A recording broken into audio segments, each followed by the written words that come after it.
আসসালামু আলাইকুম ভাই। ওয়ালাইকুম আসসালাম ওয়া রাহমাতুল্লাহি ওয়া বারাকাতুহু। ভাই কেমন আব্দুর আছেন? রশিদ ভাই? আলহামদুলিল্লাহ, আপনি কেমন আছেন ভাই? আলহামদুলিল্লাহ। আজকের কি আঙ্গুর হারভেস্ট করছেন ভাই? জি, আজকে গতকালকে থেকে শুরু করছি আমরা ভাই। আজকে হারভেস্ট মোটামুটিভাবে এই যে আমাদের এই নিকট বাজারে, মানে আমাদের স্থানীয় বাজারে ওনার দোকানদার আছে, ফলের দোকানদার।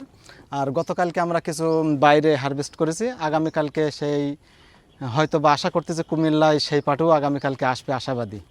উনি বলতেছে আসবে এই। তা আপনি কেমন আছেন ভাই সব মিলে? আলহামদুলিল্লাহ। আর সেই সাথে বলেন, কিছু বলেন ভাই। এগুলো কোন জাতের আঙ্গুর হারভেস্ট করছেন আজকে? এটা বাইকুনুর এবং একুলো দুইটা জাতেরই। যে আমরা এর আগে শুনেছি বিভিন্ন কথা, সেটা তো আপনার আসলে তো ভাষায় প্রকাশ করা যায় না। যে আব্দুর রশিদ ভাইয়ের বাগানে নাকি ফল নাই, আবার অনেকের মন্তব্য যে ফল এবার ওনার বাগানে নাই, সেটা কথাটা তো মানে মিডিয়াতে আমি দেখছি আর কি। এরপরে আরও কিছু কথা আছে যে আঙুর নাকি একসাথে পাকে না। এ সম্পর্কে আসলে আমি আর কি বলবো, যে আঙুর একসাথে পাকে না এ সম্পর্কে আমার এই ব্যাপারীর কাছেই কিছু জিজ্ঞাসা করেন যে আঙুর একসাথে পেকেছে কিনা বা আঙুর খাইতে কেমন।